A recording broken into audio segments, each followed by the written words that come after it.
In the fall of 1969, I was 24 years old, working as a production assistant on the Warner Brothers lot, mostly around Studio 16. By that point, I'd already spent 3 years in the industry, long enough for the glamour to fade, but not long enough to stop wanting more. I had grown up in Burbank, the son of a stagehand who spent most of his life working on the old RKO lot. Because of that, I learned how Hollywood really worked before I even learned algebra. I understood early on that there was always a difference between what appeared on camera and what was actually real. Most people never noticed that difference, but I did, which is why I knew exactly what I was watching that evening in October. It might have been a Wednesday, though for years I've argued with myself about that detail. What I do know is that it was October. The Santa Ana winds were coming in from the desert that night, carrying that strange, charged feeling they sometimes bring with them. The air felt dry, tight, almost electric, like the entire atmosphere was holding its breath, waiting for something to happen.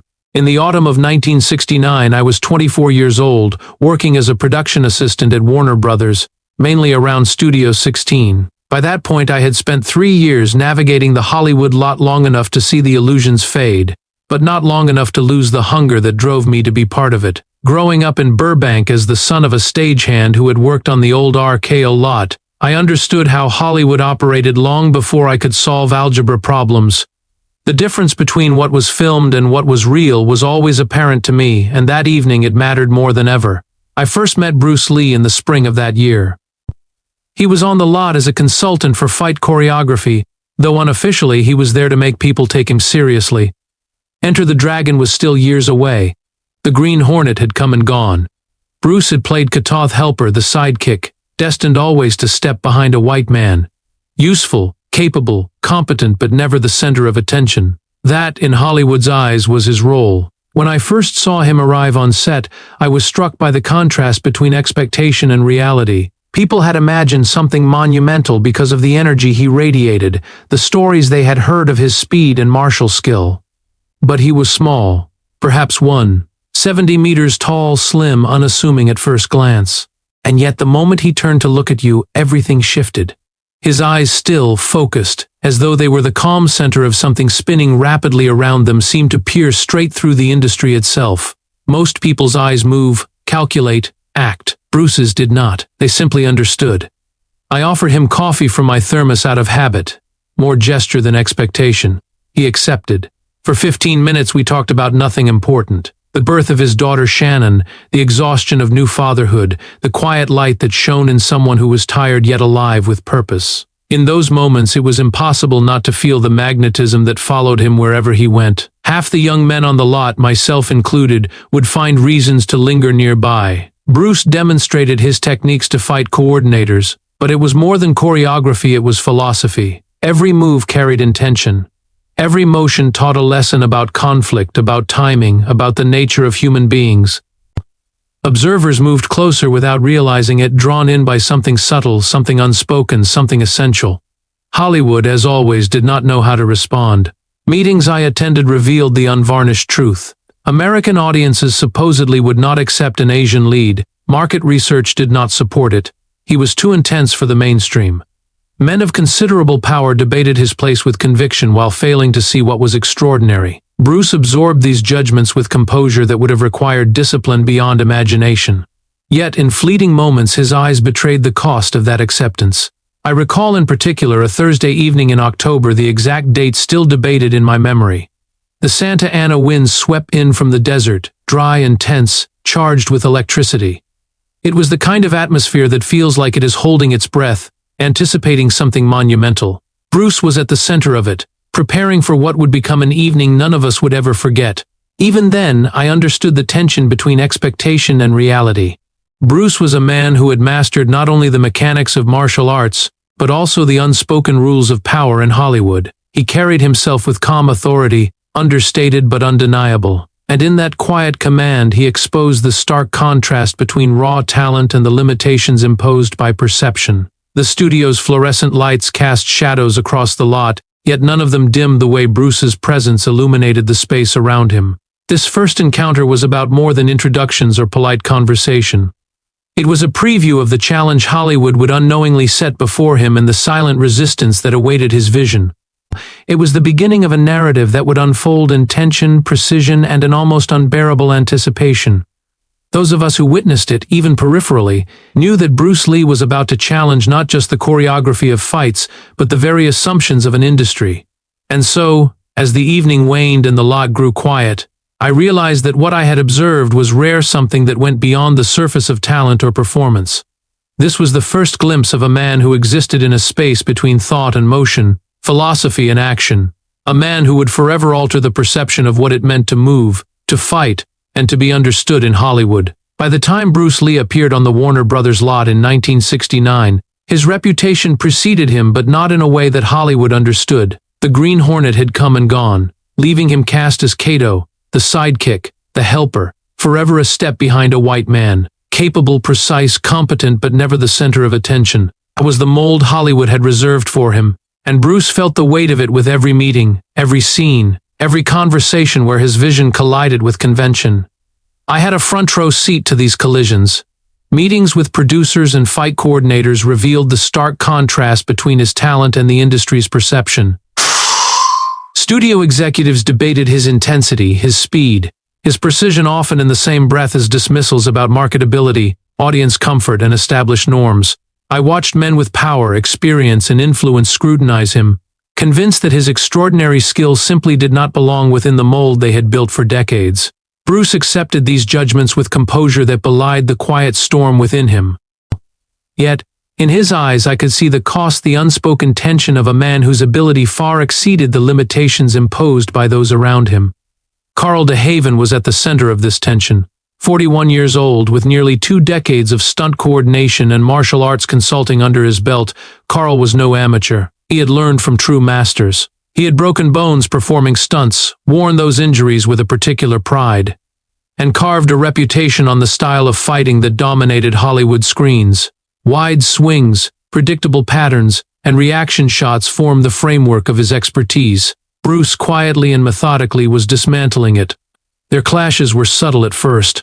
I attended 2 meetings where Bruce demonstrated his techniques, and the contrast was immediately apparent. Carl moved with experience and authority, yet Bruce's fluid, precise, almost philosophical approach rendered decades of conventional training almost theatrical by comparison. The tension between them was more than professionalism, was generational, a collision between established tradition and the inevitable evolution of combat. Carl represented what Hollywood had always accepted. Bruce represented what it would never fully understand. It was never personal at first. Carl respected Bruce's ability even as he felt threatened. Bruce never provoked, never belittled. But the unspoken challenge simmered beneath every exchange, every demonstration. Observers like myself could sense it in the subtle recalibrations of posture, the brief hesitation before a demonstration, the way each man measured the other without explicit acknowledgement. There was a quiet war being waged in inches, in subtle gestures, in the invisible lines of authority and skill that stretched across the studio floor. Hollywood's bias became more pronounced when a producer made an offhand comment during a production meeting about fight sequences for an upcoming project. He suggested favoring Bruce's methods rather than traditional choreography, a practical, business-minded decision, but Carl heard more than practicality in it. He heard judgment, a quiet undermining of 2 decades of work. The challenge was set, quietly, deliberately, without fanfare or spectacle. Carl would not approach Bruce in anger, not in front of witnesses. He sent an invitation through mutual acquaintances, a private acknowledgement that questioned Bruce's skill, his philosophy, his right to redefine what was accepted. Bruce accepted without hesitation. To him there was no drama, no pretense, only the opportunity to demonstrate, to clarify the unspoken question that hovered over the lot for months. That question was simple yet profound. Are you really who you claim to be, or is it all just performance? By October, when the Santa Ana winds swept through the lot, that question would manifest physically, tangibly, and in a way that no one on the lot would ever forget. Hollywood had set the stage, unknowingly, for a confrontation not just of skill, but of philosophy. Bruce would face Carl, and in that challenge, he would reveal what the industry had failed to understand for decades: the boundary between appearance and reality, between performance and truth. Even in these early stages, the tension was palpable. Every interaction, every glance, every polite disagreement carried weight. Bruce moved through it all with patience and focus, never reactive, always present. And while Hollywood debated, underestimated, and dismissed him, the groundwork for something extraordinary had already been laid. The world was about to witness the culmination of all those small, deliberate tension, the subtle brewing storm between tradition and innovation, between what was accepted and what was inevitable. It began with a comment. A producer, speaking during a production meeting about fight sequences for an upcoming project, suggested favoring Bruce's methods over the traditional choreography. Practical, business-minded, logical. Yet it carried more weight than anyone on that lot could have guessed. Carl DeHaven heard it differently. Not as a decision, not as advice, but as a judgment, undermining of 20 years of carefully built expertise. Carl did not respond publicly. He did not confront Bruce in front of anyone. Professionalism dictated otherwise. Instead, he sent a private message, a challenge conveyed quietly through a mutual acquaintance. The question it posed was simple yet potent. Are you truly as capable as you claim? Or is this just performance? Bruce received it without hesitation. He did not hesitate, did not question the motive, did not overanalyze the intent. Acceptance was immediate, silent, decisive. He understood the stakes, the subtle drama behind the words, and the broader implications for how skill, authority, and truth were perceived in Hollywood. I learned about it an hour before the encounter. Dennis, another young PA, pulled me aside near the canteen. Stage 4. After the last meeting ended at 9. The anticipation was immediate, almost unbearable. I went without hesitation. There was no thought of opting out. Moments like these, you know instinctively, will define the rest of your life's recollection. Stage 4 was dark when I arrived. Overhead ceiling spotlights had been turned off, only the work lamps for safety remained. Their faint amber glow cast long shadows, leaving the center in muted darkness. The air smelled of sawdust, paint, and the recycled stale atmosphere of a studio stage. In that semi-darkness, tension was tangible, almost alive. 7 people were already present. Dennis, 2 other PAs whose names I never learned. Walt Fredericks, a cameraman with 30 years of experience, a man who had truly seen it all. Gloria Chen, a script supervisor and one of the few Asian American women at that level in the studio. She later told me she came because it felt necessary to witness history quietly. Then, shortly after, the 8th arrived, a martial arts instructor from the Valley, a man who had unofficially vouched for Carl's abilities. He stood apart, silent, observant. Bruce was already in the center, hands relaxed at his sides, wearing dark trousers and a plain white shirt with sleeves rolled to the elbows. He did not stretch, did not shadow box, did not posture. He simply existed in that amber light, perfectly still, completely present, like a man who had waited his entire life for this precise moment. Every heartbeat of everyone in that room seemed to synchronize with the weight of the atmosphere. Carl entered at 9:03, taller, broader, exuding the confidence of a man who had been the most capable in nearly every room for decades. He moved without theatrics, perfectly measured, professional, and resolute. The stage felt charged. Neither spoke for a long moment. The Santa Ana winds outside whispered against the walls, vibrating faintly through the metal beams above. Every observer, all 8 of us, held our breath. Carl's voice finally broke the silence. Let's find out. 2 words. Simple, calculated, full of intent. Bruce smiled, not triumphantly, not challengingly, but quietly, almost sadly. He shifted his weight forward slightly. That inch marked the end of ordinary moments for the evening. In the seconds that followed, the tension became almost physical, a weight pressing against shoulders and chest, sharpening every instinct to its barest point. In that amber light, Stage 4 transformed into something beyond a studio stage. It became a crucible of skill, anticipation, and unspoken questions. Every glance, every minor shift, every controlled breath was amplified. It was more than a challenge of martial arts. It was a test of presence, focus, and understanding, a confrontation between tradition and evolution, experience and innovation. Even before the first move, the psychological tension was overwhelming. Every witness felt it in their bones. Walt leaned slightly, observing. Gloria touched my arm, subtle, silent, a reminder to watch, to remember. Dennis shifted uneasily, every instinct on edge. And at the center, Bruce and Carl stood poised. 2 men who understood exactly what was about to happen, yet remained composed, controlled, and aware. The stage was set. History was waiting. And in the amber glow of that semi-darkened studio, the world outside seemed to pause, holding its breath, anticipating the first move in a confrontation that would be remembered for decades. Stage 4 was alive in a way no set had ever been before. The faint amber glow of the work lamps carved long shadows across the worn wooden floor. The Santa Ana winds whispered against the metal walls, a soft, persistent vibration that seemed to pulse through every beam, every cable, every breath we took. It was as if the studio itself understood that something extraordinary was about to happen. 8 people stood at the edges, instinctively leaving the center free. Every heartbeat felt louder, each inhale deliberate, each shift of weight consequential. Carl DeHaven moved first, professional, measured, decades of experience guiding every step. He circled Bruce slowly, deliberately, testing angles, reading distances, calculating. Each motion was precise. The tilt of his shoulders, the pivot of his feet, the subtle arc of his hands.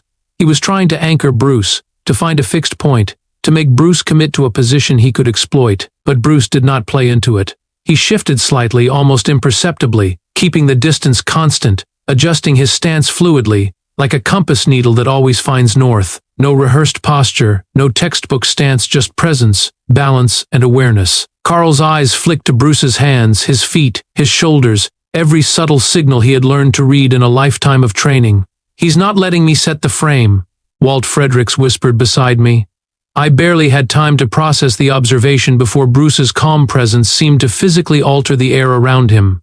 The tension became heavier, a charged weight pressing down on all 8 of us. Every witness felt it instinctively. Gloria Chen's hand on my arm was light, almost apologetic, but her eyes were wide with anticipation. Dennis had stopped shifting, frozen, every instinct sharpened. The martial arts instructor leaned slightly forward, mouth open, reading what he could, struggling to reconcile what he was seeing with what he knew. Then Carl committed to his first combination. A sharp jab, precise, intended to measure distance, immediately followed by a rear cross with real weight behind it. The kind of strike that ends conversations if it lands. But Bruce was not where he was expected to be.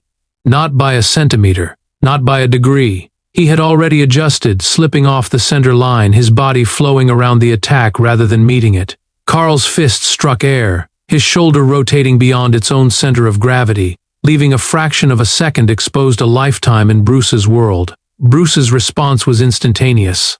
His front hand caught Carl's outstretched arm, not by blocking, not by resisting, but by controlling, redirecting it with a subtle grip. At the same time, his backhand struck upward in a vertical line, landing with sharp precision against Carl's ribs.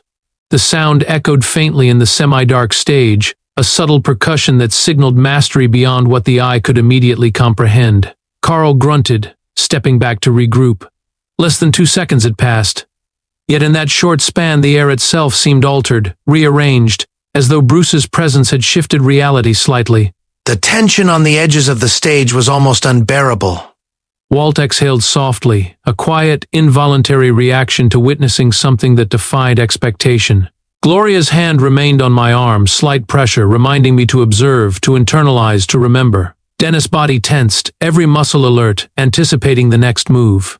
The martial arts instructor's expression had changed subtly from cautious neutrality to one of attentive disbelief. As if recalculating everything he thought he understood about real combat, Carl adjusted.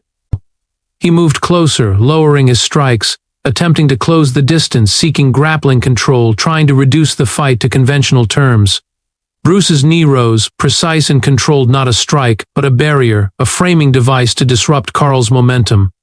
In one fluid motion, Bruce's hand found the back of Carl's head, guiding him gently yet decisively, redirecting the forward energy to the floor. Carl's palms met the surface, absorbing impact, and he rose immediately, breathing carefully, recalibrated but not broken. There was no triumph in Bruce's expression, no arrogance, only calm, measured observation. His philosophy of movement was evident. Combat was not about theatrics, not about showmanship, not about ego. It was about understanding the body, understanding physics, and aligning thought with action so completely that reaction and intention became one. Every witness felt it in the marrow of their bones. This was not staged, not rehearsed, not performance. This was the rare sight of motion fully realized, philosophy made tangible. The dance continued. Faint, subtle shifts, brief contacts, and controlled strikes. Carl, with decades of experience, recalculated in real time, adapting with precision. Bruce remained centered, every movement flowing naturally, his stance unconventional yet supremely effective. Every attack, every evasion, every minimal adjustment amplified the tension for those watching. The physical environment, the amber glow, the faint creak of the stage, the whispering wind mirrored the intensity between the two men. In those moments, 8 witnesses bore silent testimony to what Hollywood had failed to grasp about Bruce Lee. He had dissolved the boundary between thought and movement, between philosophy and physics.